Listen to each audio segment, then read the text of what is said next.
بات تمہیں آج یا کل ماننی ہوگی، جو اللہ کے فیصلے ہیں وہ نافذ ہو کے رہیں گے۔ اور رسول کے متعلق میرے مولا نے فرمایا هو الذی ارسل رسولہ بالہدی ودین الحق لیظہرہ علی الدین کلہ۔ اللہ فرماتا ہے ہم نے وہ رسول بھیجا ہے، رسول کو ہدایت کے ساتھ بھیجا ہے، یوں ہی نہیں بھیجا کہ تم نعرے لگاتے رہو۔ اللہ فرما لیظہرہ علی الدین کلہ، اللہ فرما رہا ہے ساری کائنات پر میرے رسول کے دین کو غالب کرنے کے لیے بھیجاؤ۔ وہ رسول کا دین غالب آئے گا آج یا کل، کیونکہ اللہ کا فرمان جھوٹا نہیں۔ فرانس میں بھی اسلام آئے گا، امریکہ میں بھی اسلام آئے گا، یورپ میں بھی اسلام آئے گا۔ ہاں جہاں جہاں منکرین ہوں گے اسلام غالب آئے گا، تمہیں برا لگتا ہو اگرچہ۔ اور اللہ نے فرمایا، آگے پوری آیت پڑھتا ہوں، لیظہرہ علی الدین کلہ ولو کرہ المشرکون۔ اللہ فرما رہا ہے اللہ اپنے رسول کے دین کو غالب کرے گا۔ حضور سے پوچھا گیا یہ غالب کب ہوگا؟ حضور نے فرمایا میری اولاد میں ایک میرا بیٹا آئے گا جس کا نام محمد مہدی ہوگا، امام مہدی آئیں گے، اور اس زمانے میں پوری کائنات میں صرف اور صرف اسلام ہوگا، صرف اسلام ہوگا۔ اور اللہ نے جو فرمایا وہ بھی سن لیں، بالکل سچ، وَلَوْ كَرِهَ الْمُشْرِكُونَ، اگرچہ کافروں کو یہ بات ناپسند آئے گی، ہاں ناپسند آئے گی، ان کو برا لگے گا۔ ابھی اگر میں کہوں RSS والے بھی مسلمان ہو جائیں گے، برا لگے گا، تکلیف ہوگی ان کو۔ ہو سکتا ہے جس کو بھی ہم کہیں اسے تکلیف ہو، لیکن میرے عزیزوں میں قرآن پڑھ رہا ہوں، قرآن یہ کہہ رہا ہے اللہ اپنے رسول کے دین کو غالب کرے گا۔ اس بات کے کہنے پر تم مجھے مار ڈالو گے، کوئی مسئلہ نہیں۔ جنہوں نے اپنے بادشاہوں کو یہ بتایا پہلے ان کو مار دیا بادشاہوں نے، لیکن بعد میں ان کی حکومتوں نے دیکھا، قیصر و کسریٰ بھی گرفتار ہو کر غلامان رسول کے قدموں میں آ گئے تھے۔ اور جانتے ہو اس شان سے کہ اللہ کے نبی صلی اللہ تعالیٰ علیہ وسلم کی وفات کے صرف 2.5 سال بعد، 5 سال بعد سمجھ، وہ جلال آور خلیفۃ المسلمین عمر ابن خطاب رضی اللہ تعالیٰ عنہ جب مسند خلافت پر جلوہ بار ہوئے، اپنی فوج کو کسریٰ کے پاس بھی بھیجا، روم بھی، قیصر کے پاس بھی بھیجا، اور دونوں جگہ بھی فتح ہوئی۔ اور یہ غلامان رسول جن کو قیصر و کسریٰ کیا کہہ رہے تھے، ایک بچہ پیدا ہوا ہلا دے گا، نجومیوں کو مار ڈالا، اور اسی رسول کے چند غلاموں نے ان کے تختوں کو ہلا دیا، کرسیاں ہمیشہ کے لیے ختم ہوئی۔ مجھے تاریخ بتاؤ، ایران اور قیصر روم جب یہ ختم ہوئے، آج 14 صدیاں ہو گئی، دوبارہ نہ کسریٰ آیا نہ قیصر آیا، نہیں آیا، ان کا خاتمہ ہونا تھا، ہو گیا۔ عزیزان گرامی وقار، اس شان سے اللہ نے اپنے حبیب کے غلاموں کو فتح دی۔ مسجد نبوی میں مال غنیمت لے کر کے آئے، اور اس میں قالین لے کر آئے جس پر کسریٰ بادشاہ کی کرسیاں لگتی تھی، اس زمانے کا مہنگا قالین جس پر بیٹھ جائے تو لوگ دنیا میں فخر کرتے تھے۔ میں کسریٰ کے قالین پر بیٹھ کر آیا ہوں۔ جب کسریٰ کا سب دربار ختم ہوا، مال غنیمت مدینہ طیبہ صحابہ لے آئے، حضرت عمر سے پوچھا بہت مہنگا ہے دنیا کا، اس محل کی سب سے قیمتی چیز ہم لے آئے، اس کو کہاں سجائیں؟ حضرت عمر فاروق رضی اللہ تعالیٰ عنہ نے کہا لے جاؤ مسجد نبوی کے دروازے کے باہر رکھو، ہر آدمی پیر پوچھ کر اندر آئے، پیر پوچھ کر اندر آئے، اس لیے کہ عمر ابن خطاب رضی اللہ تعالیٰ عنہ دنیا کو یہ بتانا چاہتے تھے، وہ قیصر اور وہ قیصر روم، وہ کسریٰ ایران، تم جس پر بیٹھ کر فخر کرتے تھے، یہ فخر کرنے والا قالین غلامان رسول کے تلووں کے نیچے ہوا کرتا ہے۔ جب تم عشق مصطفیٰ میں کامل ہوں گے، انشاءاللہ العزیز ان کی کرسیاں تمہارے زیر قدم آئیں گی، ہم بھی دیکھیں گے، انشاءاللہ ہم بھی دیکھیں گے۔ ابھی بہت کچھ گنگنایا گیا تھا جس سے لوگوں کو تکلیف بھی ہوئی، لیکن میں پھر بھی کہوں گا ہم بھی دیکھیں گے انشاءاللہ العزیز۔ رب نے اگر ہماری قسمت میں لکھا ہے تو ہم بھی دیکھیں گے، اور امام مہدی کا ظہور ہوگا انشاءاللہ العزیز، ہم بھی دیکھیں گے انشاءاللہ۔ اسلام غالب آئے گا، وَلَوْ كَرِهَ الْكَافِرُونَ وَلَوْ كَرِهَ الْمُشْرِكُونَ۔ اگرچہ کافر ناپسند کریں، اگرچہ مشرک ناپسند کریں۔ اب میرے آقا صلی اللہ تعالیٰ علیہ وسلم کی ولادت کے سال یہ بڑے بڑے واقعات پیش آئے۔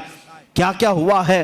عرب کے حالات بدلے ہوئے تھے، بحیرہ ساوا، بحیرہ سماوا، اور ان کے علاوہ جو کسرا کے بادشاہ کے کنگورے ٹوٹ کے گرے اور دراریں آئی، آگ بجھ گئی، اس کے علاوہ آؤ اب بی بی آمنہ کے گھر چلتے ہیں۔ اب یہ ولادت کی گھڑی کے قریب کے آثار میں بتا رہا ہوں، نہایت ہی ادب و احترام کے ساتھ سنو، اس لیے کہ مولود مبارکہ کو سننا یہ ایمان والوں کے لیے سعادت کی بات ہے۔ میرے آقا صلی اللہ تعالیٰ علیہ وسلم کی ولادت باسعادت سے پہلے خوشبو کی جائے اور بخور کیا جائے، عطر لگائے جائیں، اور حضور پاک صلی اللہ تعالیٰ علیہ وسلم کے تذکرے نہایت ہی ادب و احترام سے کیے جائیں۔ رسول کریم صلی اللہ تعالیٰ علیہ وسلم کی ولادت باسعادت سے پہلے سیدہ بی بی آمنہ رضی اللہ تعالیٰ عنہ فرماتی ہیں، اب سنیں، حضرت بی بی آمنہ رضی اللہ تعالیٰ عنہ فرماتی ہیں، جیسے ہی میرے بطن پاک میں میرے بیٹے کا حمل قرار پایا، مجھے کوئی تکلیف نہیں تھی، کوئی آلائش، کوئی اس طرح کی ناپاکی ہم نے نہیں دیکھی۔ حضرت بی بی آمنہ رضی اللہ تعالیٰ عنہ فرماتی ہیں، رجب کا مہینہ گزرا، شعبان کا مہینہ آیا، رات کو میں نے ایک مرتبہ دیکھا حضرت موسیٰ علیہ السلام تشریف لائے ہیں۔ موسیٰ علیہ السلام حضرت بی بی آمنہ سے کہتے ہیں، آمنہ مبارک ہو، تو نے کائنات کے پورے آقا کو اپنے بطن پاک میں جگہ دی ہے، تجھے سعادت والا ایک لڑکا ملے گا۔ اس کے بعد حضرت بی بی آمنہ فرماتی ہیں، رمضان کا مہینہ آیا، رمضان کا مہینہ جیسے ہی آیا، حضرت بی بی آمنہ نے آوازیں سنی، کہا گیا آمنہ کو ہر آلائش سے پاک کر دو، اس کے اندر موجود بچے کو ہر طرح کے وسوسوں سے پاک کر دو۔ اب جب رمضان کا مہینہ گزرا، شوال کا مہینہ آیا، حضرت بی بی آمنہ کہتی ہیں، شوال کے مہینے میں میں نے دیکھا حضرت ابراہیم علیہ السلام تشریف لائے ہیں اور ایک جھنڈا اٹھائے ہوئے ہیں، اور وَأَعْلَمَهَا بِرُتْبَةِ سَيِّدِنَا محمد صلی اللہ علیہ وسلم، رسول کریم صلی اللہ علیہ وسلم کے بلند و بالا مرتبے کا قصیدہ پڑھا اور بی بی آمنہ کو کہا مبارک ہو، مبارک ہو۔ یہ شوال کا مہینہ گیا، ذی القعدہ کا مہینہ آیا، حضرت بی بی آمنہ فرماتی ہیں، ہر ماہ میں کسی نبی کی زیارت کرتی اور وہ مجھے مبارکبادی دیتے اور مرحبا مرحبا کہتے۔ ذی القعدہ گزرا، ذی الحجہ آیا، ذی الحجہ گزرا، محرم کا مہینہ آیا، اس حمل پاک کو صفر کے مہینے میں 8واں مہینہ لگ چکا تھا۔ صفر کا مہینہ یہ بڑا مبارک مہینہ تھا۔ بی بی آمنہ کہتی ہیں، میرے بطن پاک کے 8 مہینے کے حمل میں کبھی مجھے بوجھ نہیں محسوس ہوا، کبھی تکلیف نہیں ہوئی، کبھی ایسا اٹھایا نہیں۔ بی بی آمنہ فرماتی ہیں، صفر کے مہینے میں جو چیزیں میں نے دیکھی وہ بہت عجیب و غریب تھی، یہاں تک کہ میں رات کے وقت اگر گھر کے اوپر نظر کرتی تو بدلیاں مجھے نظر آتی اور اس میں بات کرنے کی آوازیں سنائی دیتی، ایک دوسرے کو کوئی مبارکبادی دیتا تھا، مجھے معلوم نہیں تھا وہ کون سی مخلوق ہے جو بات کرتی ہے۔ پورے صفر کے مہینے میں حضرت بی بی آمنہ فرماتی ہیں، عجیب و غریب باتیں میں آسمان پر ہوتے ہوئے سنتی تھی۔